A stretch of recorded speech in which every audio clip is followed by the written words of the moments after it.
Pirelli, Keller Williams Realty here.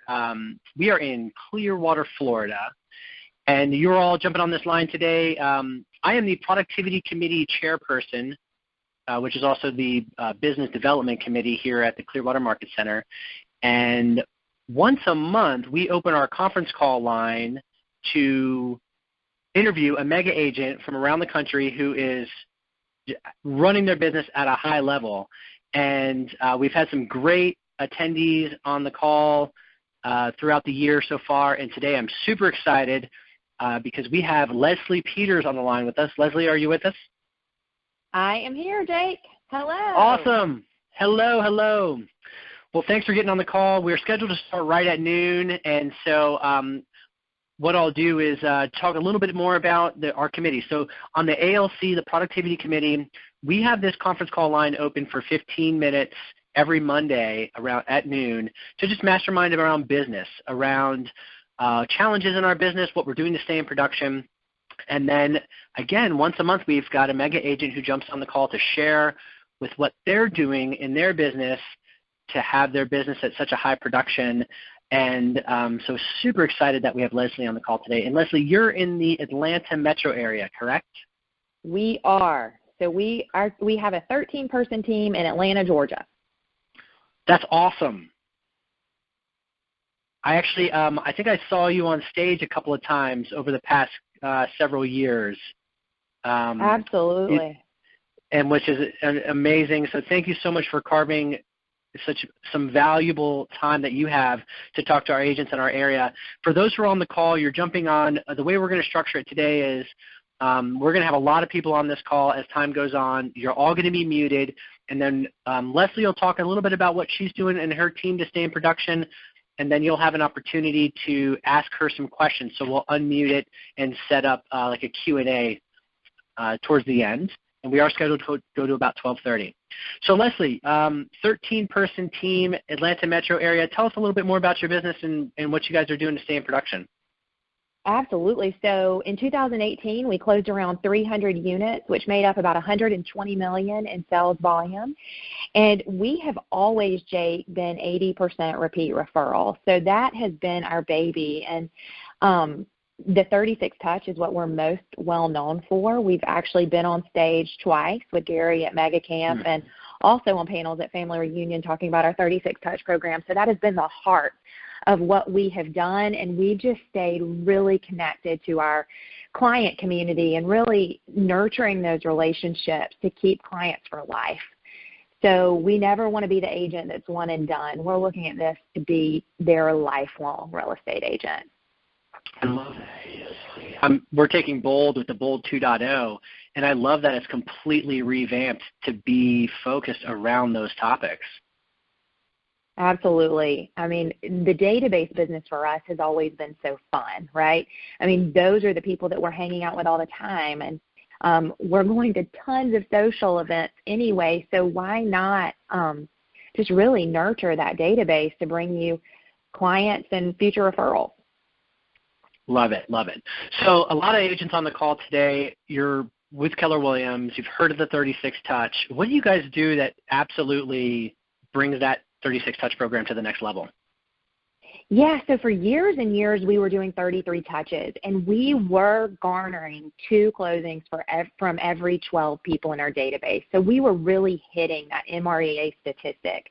So we know for every 12 METs, people that you know in your database, you should get 2 closings. One of those should come from your database, and one of those should come from a referral from one of those 12 people.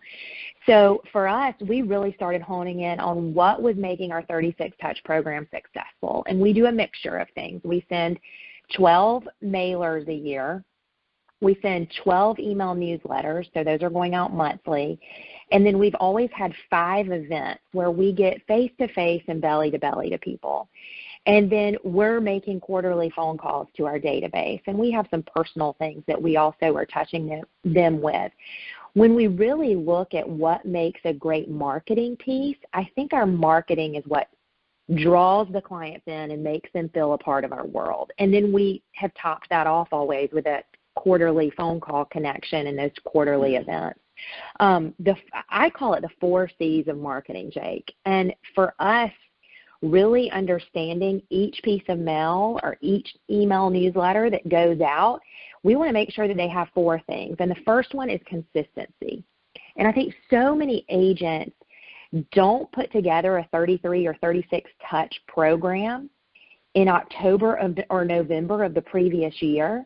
And so they get busy in the spring, and what's the first thing to go? It's that marketing that's like backing their business up.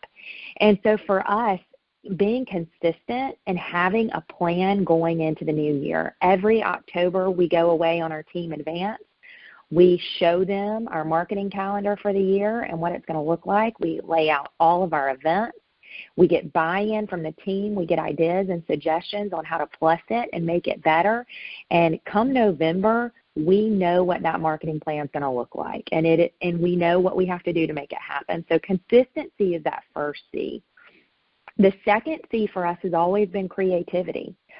And I think this is where our industry, sometimes when we get new agents into the business, we tell them just get out touches. It doesn't matter what it looks like.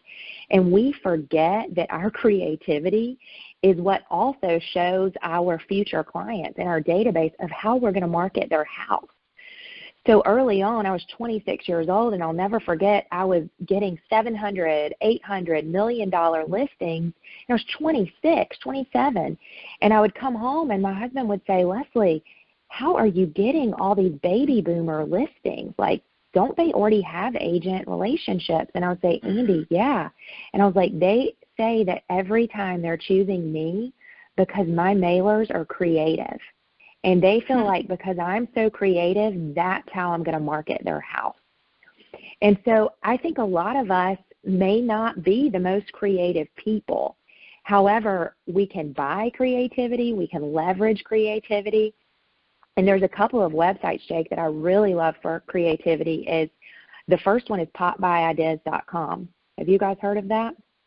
No. Again, Popeye Ideas? popbyideas.com. So I love going to that website, and she actually gives suggestions for pop buys.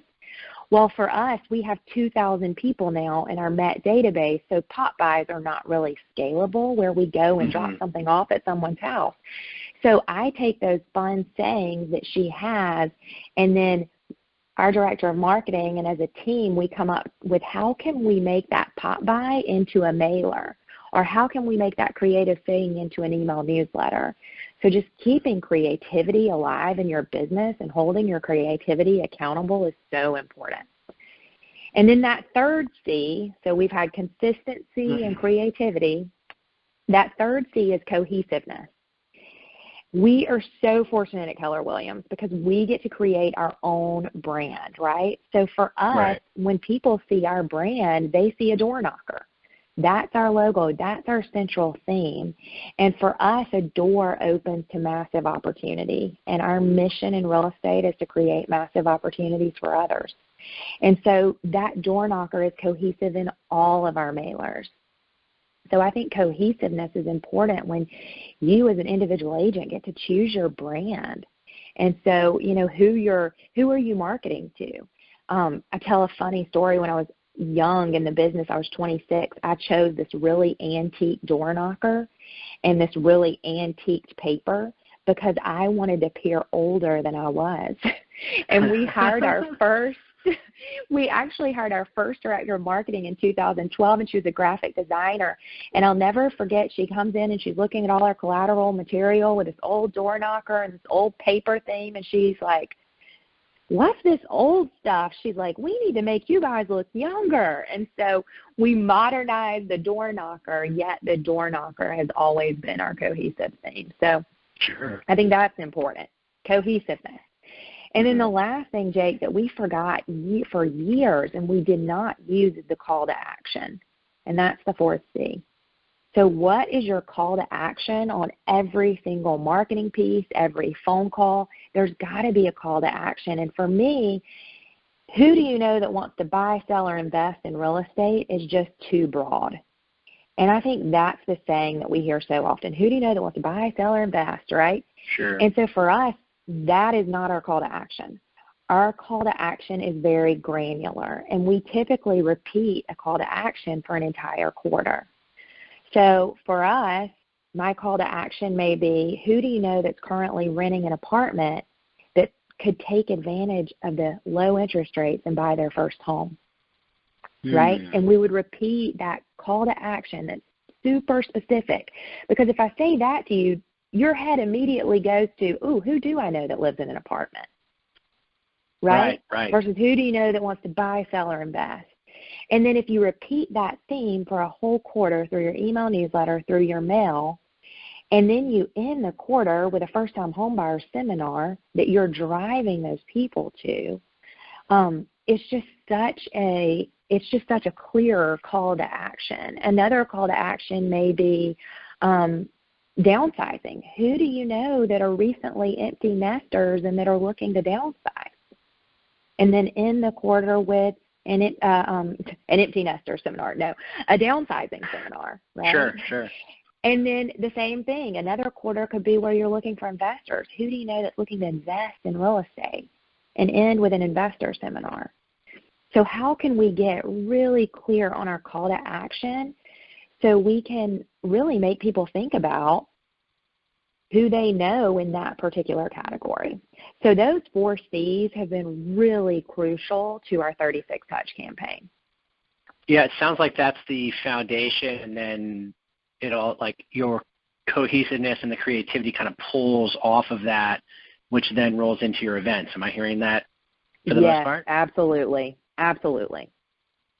So I wanted to touch a little bit on the events that you mentioned. You mentioned that you have got your marketing calendar set out in October. You've got your plan in place for November. Your team is on board. What type of events are you doing throughout the year? I mean, I know you got these quarterlies that you're kind of reinforcing what you're talking about in your marketing, and what else are you guys doing?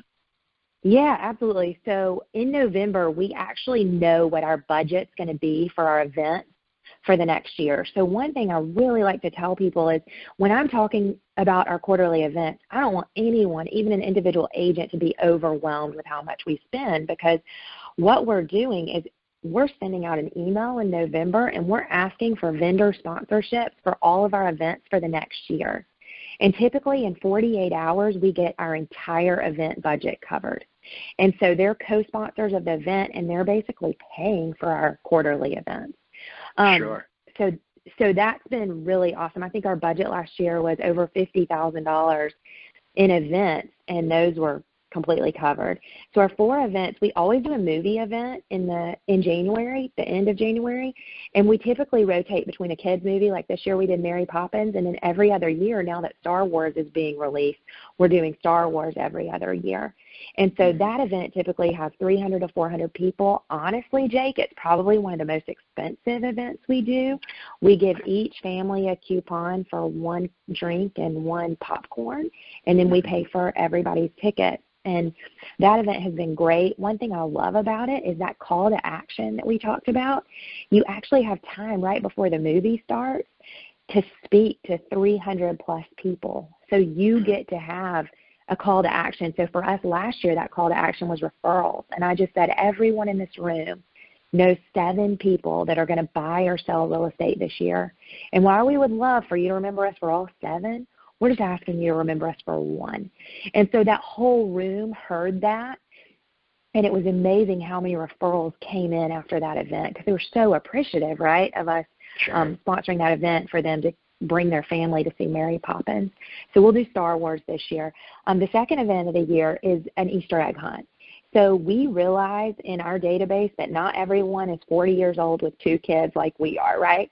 So we really diversify events, and I think that's important. So the January event kind of typically crosses all ages and demographics, right? You've got married people that attend. You've got single people.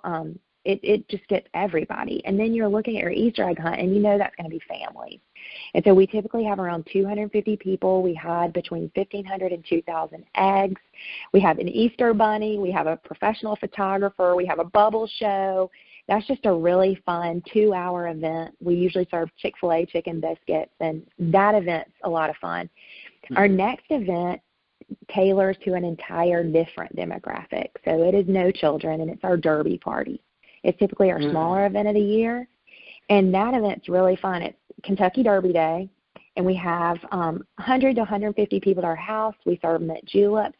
We actually raise money for our charity that we support all year long. It prevents adolescent homelessness. So we have a vice president of development come and talk about what the money's raised for. Everybody bets on horses. And then at the end, we draw a name out of the winner, and that person gets to spend 3 nights at our condo in Hilton Head. And usually that $2,000 pool of money, it's usually $2,000 that we raise in an hour and a half, goes straight to the charity. So it gives our database, and it really gives them a chance to peek in and see what's important to us and what's on our hearts as an organization. So adolescent homelessness is huge in Atlanta. Unfortunately, we're the largest adolescent homelessness population in the country.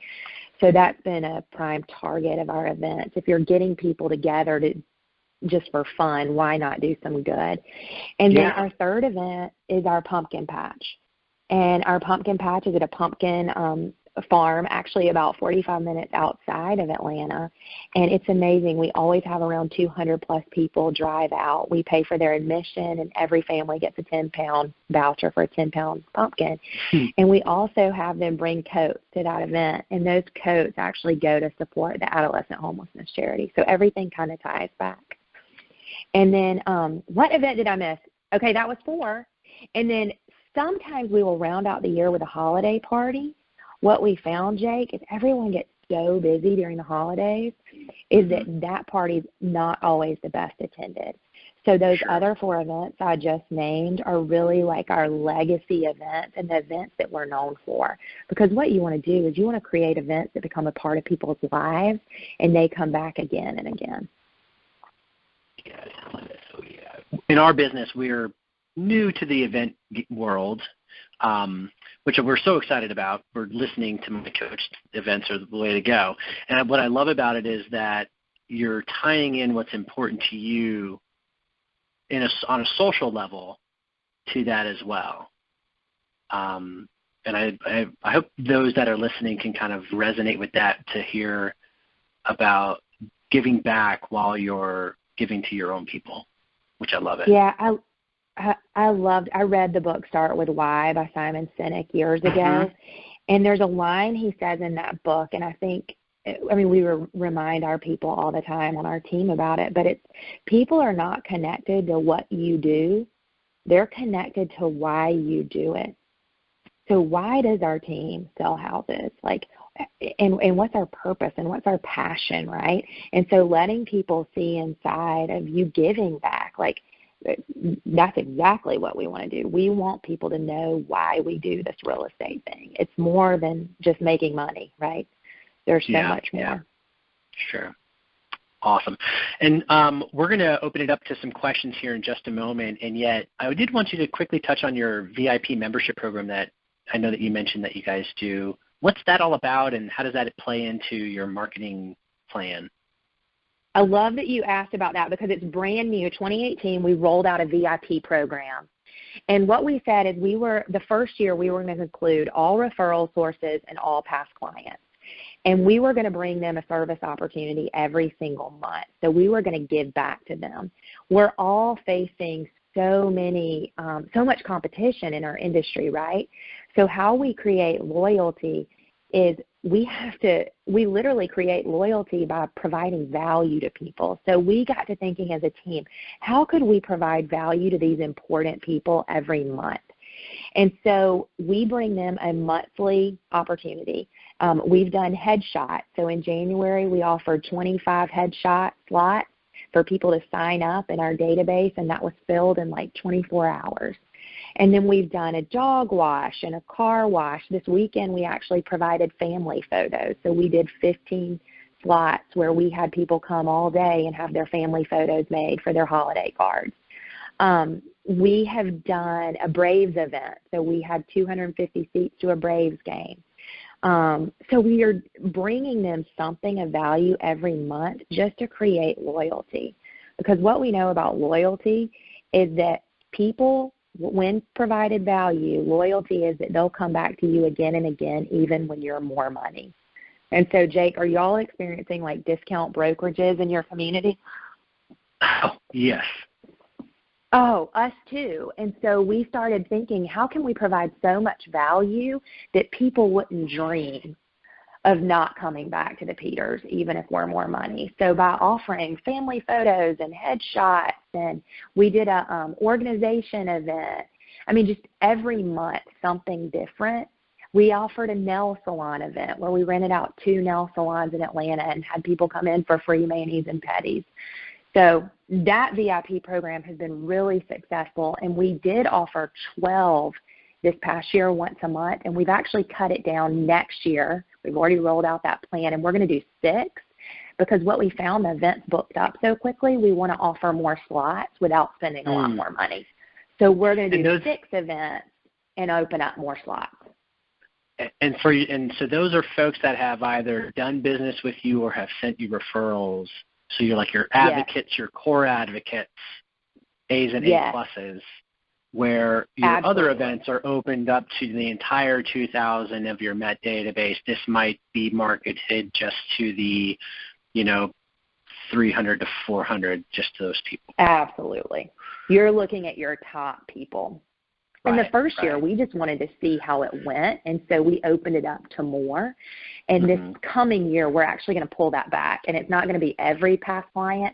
They're either going to have to give us a referral within the past, couple of years or have been a past client in the past 5 years. So what we want to get those past clients in the habit of is not just being a past client, yet sending us business too. Sure. That's awesome. Wow, that's pretty powerful. It's been great. It's been a lot of fun. I always love a new challenge, and that was definitely a new challenge. Yeah, I bet. Cool. All right, let's go ahead and open it up to some questions. And so what we'll do is we're going to click the Q&A mode here, and then what will happen is it'll prompt you to then dial *6 if you have a question, which will then kind of put you in the queue. And so let's see, starting Q&A mode.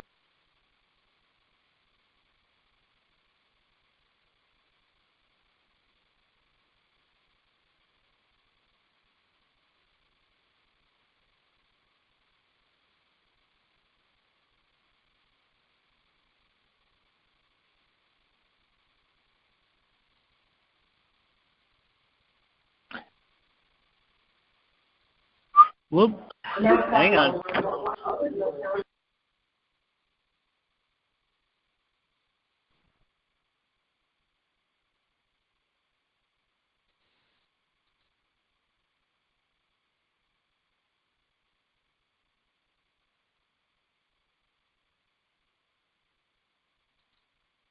Oh, hold on. Garrett, I saw you had a question come in. Just a second. I think you're unmuted, Garrett. Go ahead.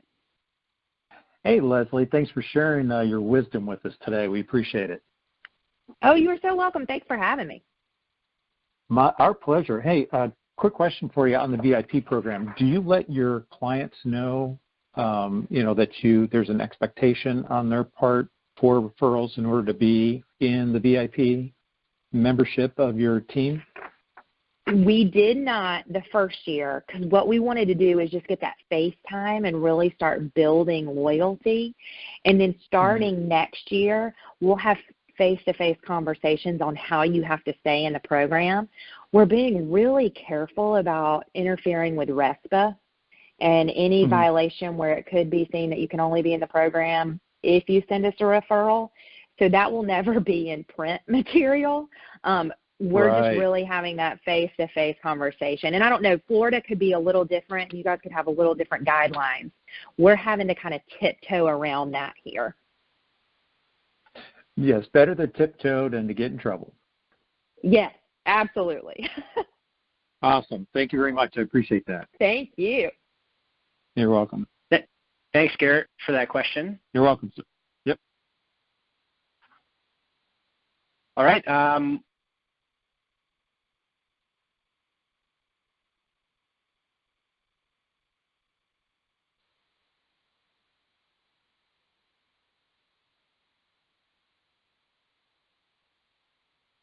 So while we're waiting to see if anyone else has another question, the one, I guess, Lesley, one of the things I think about is you've definitely been developing this for quite some time and been thinking about it. It's not just like kind of a new out of the gate process. Oh, looks like we have another question. I'll ask mine in just a minute. Looks like Linda.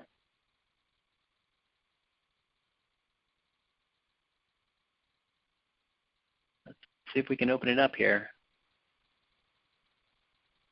Okay. Hi, Jake. Hi, Lesley. Thank you so much. Hi, Linda. I wanted to ask you, how do you approach your vendors? Do you already have an established relationship with your vendors ahead of time, or, what do you tell them, and how do you enlist their help in sponsoring these things? Yeah, for us, we just rolled out the vendor sponsorship program about 2 years ago, I think. Yeah, so 2 full years ago. And what we do is we track how many closings we're sending to each of these vendors every year, whether it be a lender or a closing attorney or an inspector or a stager or a listing photographer. So we're really we know how much business we're sending their way. So it's basically how can we come together and support one another, and they have always been just more than willing to help us. 2 of our lenders actually sponsor a full event, and then 2 of our closing attorneys sponsor a full event. So then we just use the I hate to say the leftovers, but the smaller vendor partners, like the inspectors, the stager, the photographer, they're sponsoring our smaller VIP events every month because those are a lot less money. We're typically spending around $1,500 a month, and that's what we're asking for those smaller vendor partnerships on. I gotcha. And I think it just starts with a conversation, right? Like, here's my plan. I think one of our attorneys closed like 115 units for us last year, and one closed 75. So we didn't feel too guilty asking. No. So I think it's just, it has slowly grown over time. I gotcha. Now, do you deal much with vendors that are not directly related to the real estate business? For instance, like, let's say a floor cleaner or a kitchen cabinet person, or something that's a little further removed than the typical real estate transaction? We have not, although you could do something really cool. I was just thinking about that. Like, if you used a kitchen designer, if they could sponsor a VIP event at their studio with, like, their kitchen and show you the, like, newest and greatest styles and kitchen cabinets. I mean, you could totally kind of partner together to bring a fun event to life. Okay. Yeah, that makes sense. That actually sounds like fun. Yeah. Okay. Yeah. Well, thank you very much. Oh, you're so welcome. Thanks for that call, or thanks for the question, Linda. Quick follow-up to that, and I was writing down what you were saying, so you might have mentioned it, and I just was writing as you did. Do you have like a sponsorship levels that they would then, or a target monetary for each vendor? I love that you asked that, and I should have gone into that, so thanks, Jake. We actually, on our 4 quarterly events, we only offer half or full sponsorship. So it's either $2,000 or $4,000 for the full event, and those are typically what they're running. Actually, the movie event this year is going to go up to $8,000 because our database has really been coming out for that event, and our lender has been more than willing to pick up that whole sponsorship. On the Premier Opportunities, the VIP program side, we haven't put a limit on half or full. We'll just take any sponsorship level. And that enables those vendors like a floor cleaner or a kitchen cabinet person to help out. And we obviously invite them to those events, and they're there to interact with our clients, so they get good face time too. Awesome. Cool. Great. Any other questions for Lesley? Yes. Can you hear me or no? Yes, go ahead. Okay. I thought I was back on mute again. No, you're in. Okay, good. All right. So these people that are sponsoring, do you then do some sort of a little promo piece, or do you get promo from them to give out to all your people, or what, other than announcing them as a sponsor, how do you help promote them? Absolutely. So that's a great question. So how do we promote them? They are thanked as a sponsor on our print invitation. So we actually send a print invitation. They're thanked as a sponsor on our mailed invitation. We shout them out on the video that we create after the event that goes on social media. They also are invited to the event, and we allow them to speak at the event. What I found is most of them don't want to speak at the event. They just feel like this is the way to give back to us as a thank you for all the business we're giving them.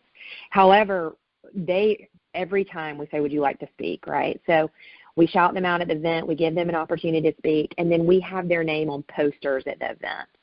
So at every event, we have a poster board created from a print shop, and it shouts them out as the sponsor. If they wanted to bring peripheral material to give out, that would be great too. They've just never asked to do that. I gotcha. Okay, good. Thank you. You're welcome. Awesome.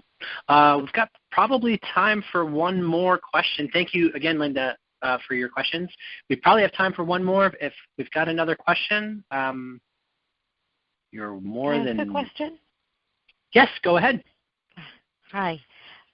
My question is, so we talked about your 5 events and then your VIP events that you had 12 of, but when you were making phone calls, you were also doing like quarterly pieces with that.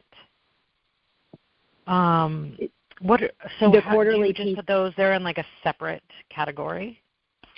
Yeah, so we go well over 36 touches a year is what we found. In fact, those VIP people are getting over 50 touches a year. So if we were going to do a first-time homebuyer seminar, we would quarterly phone call about that, and then those would go on our mail pieces and our email newsletter pieces. So I don't really count those seminars as an event. They're kind of separate, above and beyond. The events are more the legacy events. Does that answer your question? Yes. So in addition to the legacy events and the VIP, you also do like 4 seminars a year? Yeah, we're typically, I don't know that we're doing 4. There's a couple things we're doing. We're definitely doing 1 first-time homebuyer seminar a year and 1 investor seminar a year. We are also, one event that has been proved really great for us is Lunch and Learns, and this is just all separate. All of the people on our team have relationships with different businesses, so a lot of times your HR departments will want agents to come in and talk about the home buying or the home selling process. So we're also trying to do a quarterly Lunch and Learn just for a local business, and that's just a small event. So I don't count those small events in with our main 36 touch program, although they could be. Thank you. It's like an 85 touch at this point. I know, right? Thanks for that question, Kelly. To follow up with that, undoubtedly in October, you've got your plan. November, it's already in place, and your team members have identified where they would like to fit in and then take the lead or at least be involved with each event and possibly some of those little micro events you're talking about. Yes, absolutely. They are all required to come to the 4 like legacy quarterly events. And then those micro events, like the first-time homebuyer seminar or the Lunch and Learn or the investor seminar, those are just as agents really want to do them. So our agents really push for that. We have an investor agent, and he just specializes in investors. So he's the one that actually kind of puts on the investor seminar. Love it. I love it. Yeah. Well, that's great. Well, we are just beyond 12:30 here, and what I'd like to do is wrap it up from there. And yet you may have follow-up questions, want to reach out to Lesley and her team. And keep in mind, I did record this. I will be putting it onto KW Connect. So if you search for my name, Jakey Corelli, on KW Connect, you'll be able to see all the recordings we did throughout the year and the ones we're going to be doing for the next year as well. And so let's, Lesley, tell them again how they can get a hold of you for referrals and or any kind of follow-up. Absolutely. So you can reach us by phone at 678-921-1470, or you can email us at wecare@thepeterscompany.com. That is wecare@thepeterscompany.com. And our website, thepeterscompany.com. Awesome. Well, thank you so much again for your time today. I trust everyone got some really good nuggets out of it. Again, I'm Jakey Corelli, Base Camp Tampa Bay, out of the Clearwater Market Center in Florida. And I trust we'll see you all around at events and on our call next month. So keep an eye open for those coming out for our next month call. And again, Lesley, thank you. I'm so grateful for you jumping on. It was awesome. Thanks again. Thank you for having me. Bye-bye. Bye.